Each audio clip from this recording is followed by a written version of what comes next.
جنہوں نے دودھ پلاتے پلاتے خود اپنے آپ کو گانے اور میوزک کے لیے وقف کر دیا، جنہوں نے شوہر کے ساتھ زبان درازیوں کو فیشن کا نام دیا، اجنبی مردوں کے ساتھ مٹک مٹک کر باتیں کرنا، پھر ہیروئن فلموں کی ہیروئن کا آج گویا کہ معاذ اللہ نقالی کا ایک فیشن اور ٹرینڈ چل پڑا ہے۔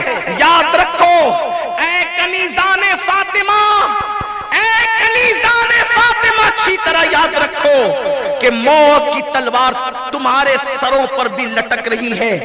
جس دن روح کا رشتہ جسم سے ٹوٹ جائے گا، اس دن تمہارا شوہر تمہاری قبر میں نہیں آئے گا، اس دن تمہارا بھائی تمہاری قبر میں نہیں آئے گا، اس دن تمہارا کوئی دوست یار تمہاری قبر میں نہیں آئے گا۔ قبر میں اکیلے جائیں گے، اکیلے، اور اللہ رسول کے سوا دنیا میں کوئی اپنا نہیں ہے۔ لوگوں سے دل لگا کر اللہ کو ناراض کرنے والوں، یہ جملہ میرا نہیں ہے، یہ جملہ شیر خدا فاتح خیبر، باب مدینۃ العلم، خاتم الولایت، حسنین کے بابا، کل ایمان، خلیفہ چہارم، سیدنا علی ابن ابو طالب رضی اللہ تعالیٰ عنہ کا فرمان ہے۔ انہوں نے کہا تھا کہ آج علی کو یقین ہو گیا۔ اچھے مکان میں رہ کر کے تکبر اور گھمنڈ میں گھر جانے والی میری بہن، مولا کائنات نے یہ جملہ سیدہ فاطمہ الزہرا کے وصال کے دن کہا تھا۔ علی کو پتا تو تھا لیکن آج یقین ہو گیا، علی کو معلوم تو تھا لیکن آج دیکھ لیا کہ اللہ رسول کے سوا دنیا میں کوئی اپنا نہیں ہے۔ سیدہ فاطمہ کے وصال کے دن کہا تھا، کیوں کہا تھا پتہ ہے؟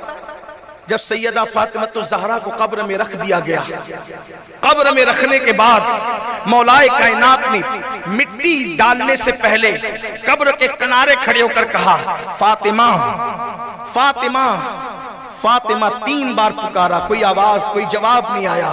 روتے ہوئے کا مٹی برابر کر دو۔ آج علی کو یقین ہو گیا کہ اللہ رسول کے سوا دنیا میں کوئی اپنا نہیں ہے۔ لوگوں نے کہا تھا یہ کیوں کہہ رہے ہیں؟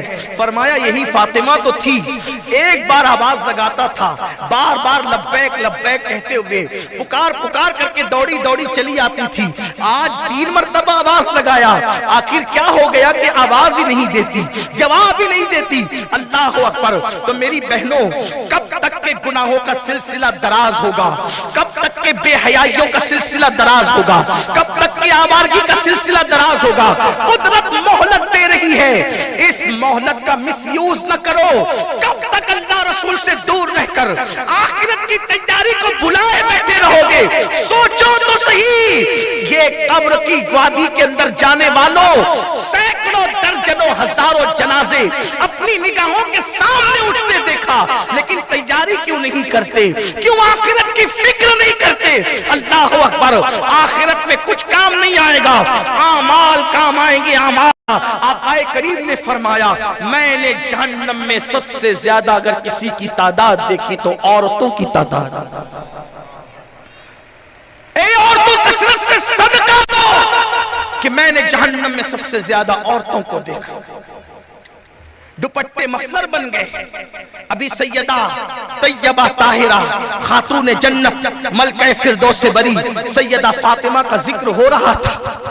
سیدہ فاطمہ میرے نبی کی اس بیٹی کا نام ہے جس کے سر کے دوپٹے کو بھی کبھی چاند و سورج نے نہیں دیکھا، چاند اور سورج نے بھی جس کے دوپٹے کو نہیں دیکھا، وہ سیدہ فاطمہ ہے۔ میرے امام کہتے ہیں جس کا آنچل نہ دیکھا مہو مہر نے، جس کا آنچل نہ دیکھا مہو مہر نے، اس ردائے نزاہت پہ لاکھوں سلام۔ فاطمہ الزہرا کے دوپٹے کو کبھی چاند و سورج نے نہیں دیکھا۔ اور میری بہنوں کی پوزیشن کیا، ہمارے گھر کی عورتوں کا حال کیا؟ کوچنگ کے نام پہ بے پردگی، ولیمے کے نام پہ بے پردگی، مردوں سے خلط ملط۔ ذرا غور تو کیا ہوتا، پارکوں میں بے پردہ بیوی بیٹی بہن کو لے جانے والوں، جو مذہب عورت کی عزت کے تحفظ کی خاطر عورت کو مسجد میں آنے کی اجازت نہیں دیتا، وہ مذہب کسی کو پارک میں لے جانے کی اجازت کیسے دے سکتا ہے؟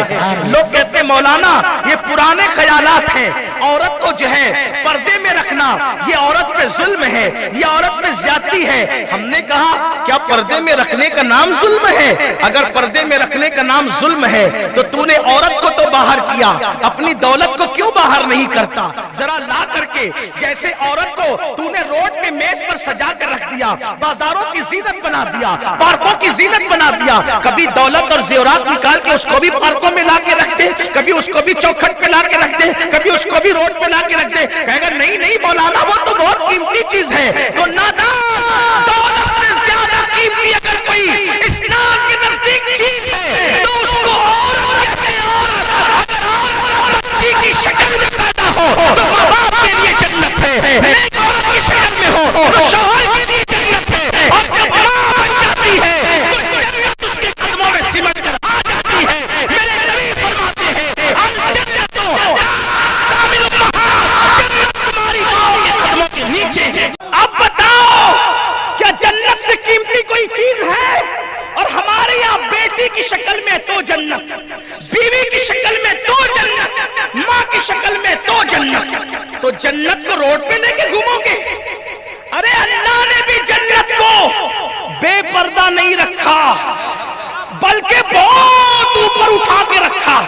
میں توجہ چاہتا ہوں اہل علم کی توجہ۔ جنت کو اتنا چھپا کے رکھا، نہ وہاں تصور جا سکتا ہے، نہ وہاں تخیل جا سکتا ہے، نہ وہاں زندہ جا سکتا ہے، نہ وہاں مردہ جا سکتا ہے۔ اللہ جسے چاہے گا وہی جائے گا جو اس کا محرم راز ہوگا، اس کے علاوہ کوئی نہیں جا سکتا۔ سب کو آخرت میں جانا ہے، پہلے کوئی نہیں جا سکتا۔ اور پھر پردے میں رکھنا اگر ظلم ہے تو تو نے دولت پردے میں کیوں رکھی؟ کہا قیمتی ہے۔ ہم کہتے ہیں قیمتی چیز تو پردے میں رکھی جاتی ہے، قیمتی چیزیں پردے میں رکھی جاتی ہے۔ دیکھو ساری مسجدیں، میں صرف سمجھانے کے لیے کہہ رہا ہوں اس کو، ساری مسجدیں بے پردہ، ٹھیک توجہ، ساری مسجدیں بے پردہ، ساری مسجدیں برہنہ، ساری مسجدیں کھلی ہوئی۔ کیوں کھلی ہے؟ بے پردہ ہے۔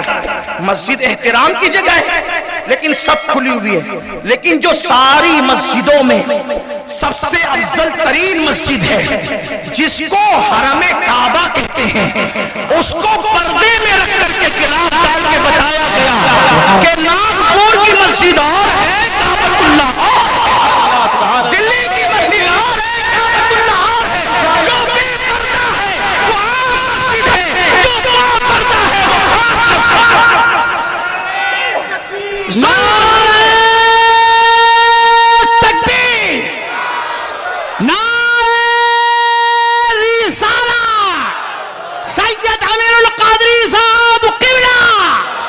سبحان اللہ سبحان اللہ، بہت خوب۔ کچھ لوگ ادھر ادھر بیٹھ کر کے کودتے تھے، یہ عورتوں کو پردے میں رکھ کے رکھے، ان کو اسٹاپ لگا دیا، ان کو دیکھ کر ایسا لگتا ہے کہ جیسے کچرے کا ڈبہ ہے، جیسے کچرے کا۔ کہاں تو ساری عورتوں کو بے پردہ کرنے چلے تھے، قدرت نے کہا پردے کے دشمنوں اب ہم مردوں کو بھی پردے میں کر دیں گے۔ قدرت کو چیلنج کرنے چلے ہو، لگا کر کے پھرو منہ پر، منہ چھپائے چھپائے پھرو۔ منہ کون چھپاتا ہے؟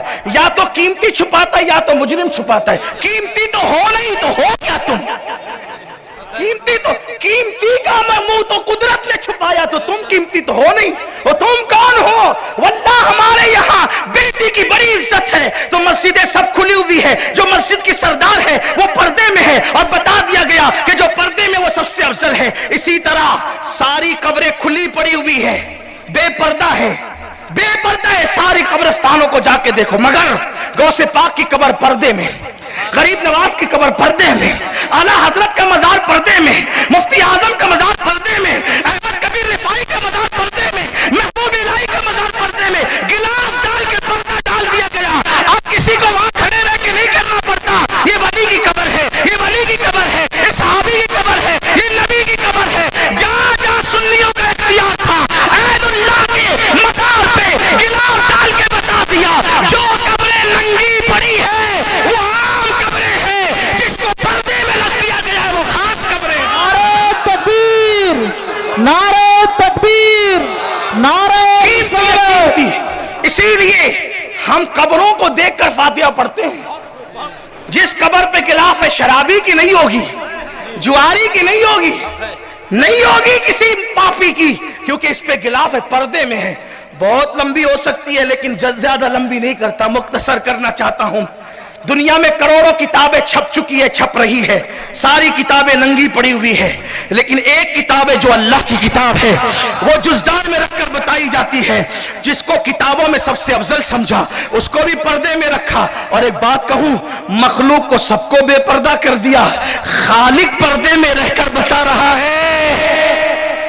بولو خالق پردے میں ہے کہ نہیں؟ جیسا کہ اس کی شان ہے۔